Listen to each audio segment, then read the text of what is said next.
प्यारे बच्चों नमस्कार।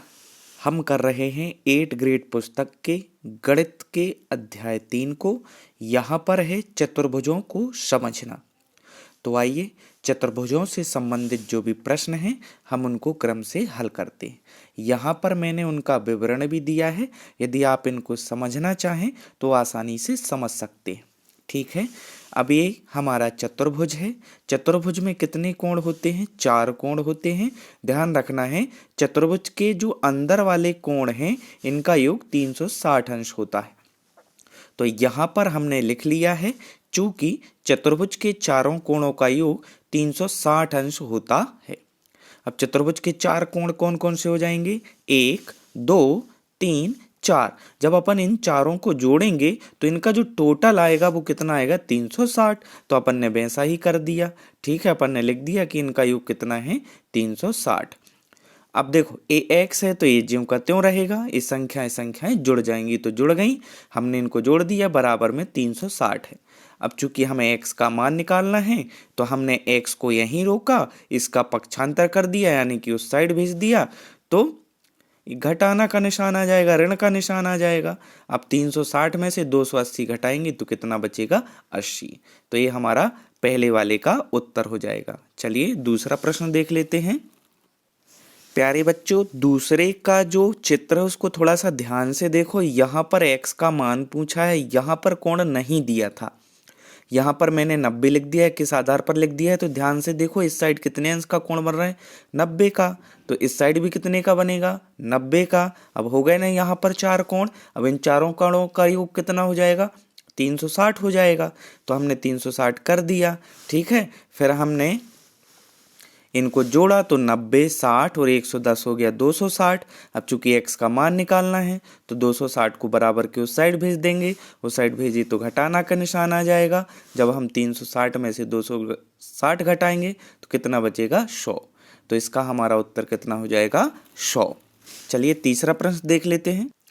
अब तीसरे प्रश्न में जो आकृति है वो थोड़ा सा हटके है। तो देखो यहाँ पर सभी कोण कहाँ पे बन रहे हैं? बाहर बन रहे हैं, है ना। अभी तक अंदर बन रहे थे, अब कहाँ बन रहे हैं? बाहर। तो इसके लिए भी एक नियम है, वो नियम आपको याद रखना है। मैंने यहाँ लिख दिया है कि त्रिभुज के बाह्य कोण माने जो बाहर कोण बन रहे हैं इनका योग कितना होता है? 360 अंश। ठीक है, अब 360 होता है तो अपन तीनों को जब जोड़ेंगे तो कितना आएगा? 360। तो हमने इन तीनों को जोड़ दिया, इसको जोड़ दिया, इसको जोड़ दिया और इसको जोड़ दिया, तो कितना लिख दिया हमने? 360। अब चूंकि ये संख्याएं हैं तो ये दोनों जुड़ जाएंगी, तो हमने इन दोनों को जोड़ दिया। ठीक है फिर हमने x को यहीं रोका, इसका पक्षांतर कर दिया। ये प्लस का है, बराबर की साइड जाएगा तो माइनस का हो जाएगा। अब माइनस का हो गया तो 360 में से हमने 270 घटा दिया तो कितना आ गया? 90। तो इसका राइट आंसर हो जाएगा 90। चलो चौथा प्रश्न देखते हैं। चौथा प्रश्न में तो हटके और आकृति दिखाई दे रही है। अभी तो 3 कोण थे, यहाँ पर हो गए हैं 4। तो आपको नियम याद रखना है कि कोई भी बहुभुज हो, बहुभुज मतलब होता है एक से ज्यादा भुजाओं वाला, तो उन सभी बहुभुजों के बाह्य कोणों का योग कितना हो जाता है? 360 अंश हो जाता है। यहाँ पर मैंने लिख भी दिया है, आप इसको देख सकते हैं। तो चूंकि चारों कोणों का योग कितना हो जाएगा? 360। तो अपन ने चारों को जोड़ के लिख दिया बराबर में 360। अब चूंकि ये संख्याएं जुड़ जाएंगी तो इनका योग हो गया 300। फिर x का मान निकालना था तो x को हमने यहीं रोका, 360 बराबर के उस साइड था, उस साइड हमने 300 को भी भेज दिया, प्लस का था माइनस का हो जाएगा। अब 360 में से 300 घटाएंगे, कितना बचेगा? 60 बचेगा। तो प्यारे बच्चों इसका आंसर हो जाएगा 60। चलो अगला प्रश्न देख लेते हैं। अगला प्रश्न थोड़ा हटके है। एक समबाहुभुज की भुजाओं की संख्या ज्ञात कीजिए जिसके प्रत्येक बाह्य कोण का माप 60 अंश है। यहाँ पर बाह्य कोण का माप आपको दी है 60 अंश। तो याद रखना है कि बाह्य कोण बराबर होता है 360 बटे भुजाओं की संख्या। अब चूंकि भुजाओं की संख्या बतानी है तो भुजाओं की संख्या आ जाएगी सामने और बाह्य कोण चला जाएगा बटे में। तो 360 बटे में आ जाएगा 60। जब इसको हम काटेंगे तो ये 0 से 0 कट जाएगा, 6 छंग हो जाएगा 36। तो उत्तर निकल के आएगा हमारा 6। ठीक है, आइए अगला प्रश्न देख लेते हैं। अगला प्रश्न भी इसी से बिल्कुल मिलता जुलता प्रश्न है। यहाँ पे भी भुजाओं की संख्या निकालनी थी। तो हमने सूत्र लगाया भुजाओं की संख्या बराबर 360 बटे बाह्य कोण, तो 360 बटे बाह्य कोण का मान यहाँ पर 40 है, तो हमने यहाँ पे 40 रख दिया। इसको भी हम काट देंगे, शून्य से शून्य कट जाएगा, 4 की दुनिया 9 बार पढ़ेंगे तो 36 आ जाएगा, तो ये 9 बार कट जाएगा, इसका आंसर हो जाएगा 9। ठीक है, पांचवा प्रश्न देख लेते हैं। पांचवा प्रश्न में इनने बोला है कि ABCD एक समांतर चतुर्भुज है, इसका एक कोण का माप 50 अंश है, तो तीनों कोणों के माप ज्ञात कीजिए।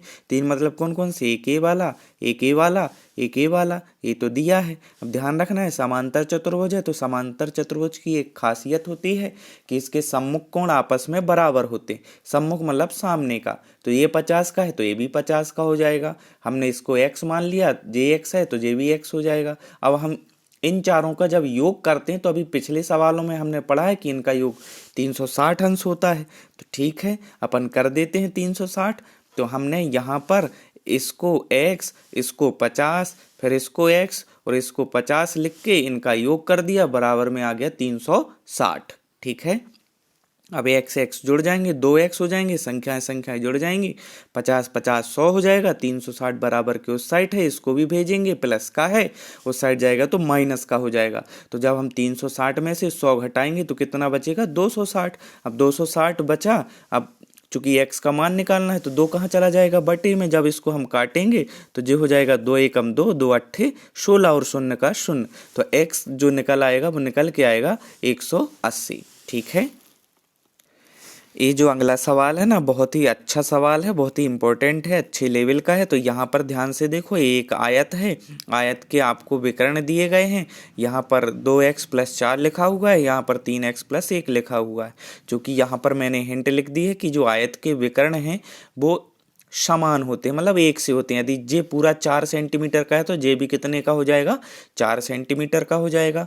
दूसरा आपको याद रखना है कि एक दूसरे को समद्विभाजित करते हैं, मतलब समान दो भागों में बांटते हैं। समान दो भाग मतलब यदि ये पूरे 4 का है तो 2 वाला हिस्सा ए हो जाएगा और 2 वाला हिस्सा ए हो जाएगा। अब चूंकि हमने अभी बताया कि विकर्ण आपस में बराबर होते हैं, यदि ये 4 सेंटीमीटर का है पूरा तो ये भी कितने का हो जाएगा, 4 सेंटीमीटर का। अब यदि ये 2 है तो जो भी कितना हो जाएगा, 2। अब 2 2 आपस में कैसे होंगे, बराबर। इसलिए हमें यहाँ पर x का मान निकालना है, तो हम इन दोनों को क्या कर देंगे, बराबर। तो आइए मैंने इसको हल किया, उसको देख लेते हैं। तो यहाँ पर देखो दोनों हमने बराबर कर दिए। जब हम इनको सॉल्व किए तो 3x वाले एक साइड कर लिए, तो 3x जो प्लस का इस साइड आएगा तो माइनस का हो जाएगा। बराबर में 4 था ही, हमने इसका पक्षांतर कर दिया, प्लस का था तो माइनस का हो गया। 3x में से 2x गए, कितना बचा, x, और 4 में से 1 गए तो कितना बचा, 3। इसका उत्तर हो जाएगा 3। चलो जल्दी से अब हम चौथा प्रश्न देख लेते हैं। चौथा प्रश्न में बोला है ABCD एक आयत है, x का मान ज्ञात कीजिए। तो मैं यहाँ पर इसका मान ऐसे ही बता सकता हूँ क्योंकि आयत का जो प्रत्येक कोण है वो 90 अंश का होता है। अब चूंकि हमें यहाँ पर निकाल के बताना पड़ेगा तो इसको हम इस प्रकार लिख सकते हैं। तो देखो इसको मैंने कैसा लिखा है, मैंने लिखा है चूंकि आयत का प्रत्येक कोण 90 अंश का होता है। चित्र से अपन चले, अब चूंकि 90 अंश का होता है हमने तो पहले ही बता दिया, लेकिन देखो इन चारों कोणों का योग कितना हो जाएगा, 360। तो अपन ने चारों को जोड़ के लिख दिया और बराबर में लिख दिया 360। अब x x जोड़ेंगे तो कितना हो जाएगा, 4x, है ना, बराबर में आ जाएगा 360। अब चूंकि x का मान निकालना है, गुणा में है तो कहाँ जाएगा, बटे में, तो हमने बटे में भेज दिया। अब इसको आप काट सकते हैं, 4 एकम 4, 4 नाम 36, शून्य बचा था तो शून्य, x बराबर आ जाएगा 90। तो ये वाला इसका हल हो जाएगा। आप वीडियो रोककर इनके हल लिख सकते हैं। चलो अब हम 8वां प्रश्न हल करते हैं। तो यहाँ पर ये पंचभुज है, 5 भुजाएं हैं इसलिए पंचभुज है, यहाँ पर लिखा भी हुआ है। यहाँ पर x का मान ज्ञात करना है आपको। x का मान ज्ञात करना मतलब एक कोण बताने, ठीक है। तो एक सूत्र याद कर लो, बहुभुज के कोणों का योग, यानी कोई भी बहुभुज है तो उसके कोणों का योग कितना होगा, तो n-2 इंटू 180 है। यदि ये भी याद नहीं रखना तो आपको याद रखना पड़ेगा कि पंचभुज के पांचों कोणों का योग, ये पंचभुज है तो इसके पांचों अंतः कोणों का योग होता है 540, ठीक है। अब चूंकि हमें एक का मान बताना है तो आप प्रत्येक कितने का हमने माना है, x का, तो पांचों का योग कर दिया, 540 आ गया। अब x 5 बार लिखा हुआ है, जोड़ेंगे तो 5x आ जाएगा, ठीक है। अब x का मान निकालना है तो x को यहीं रोके और 5 को भेज दिया हमने बटे में। तो इसको जब हम काटेंगे तो ये जाएगा 5 एकम 5, 5 धाम 50, कितना बचेगा, 4, और ताल लाई 0 तो 40 हो गया, तो 5 अट्ठे 40, तो x का मान आ जाएगा 108। आइए अगला प्रश्न देख लेते हैं। अगला प्रश्न है हमारा, किसी समांतर चतुर्भुज PQRS की आसन्न भुजाएं आपको दी गई हैं, 4 सेंटीमीटर और 7 सेंटीमीटर हैं, तो परिमाप ज्ञात कीजिए। हमें इसका परिमाप ज्ञात करना है, तो परिमाप का सूत्र याद रख लो।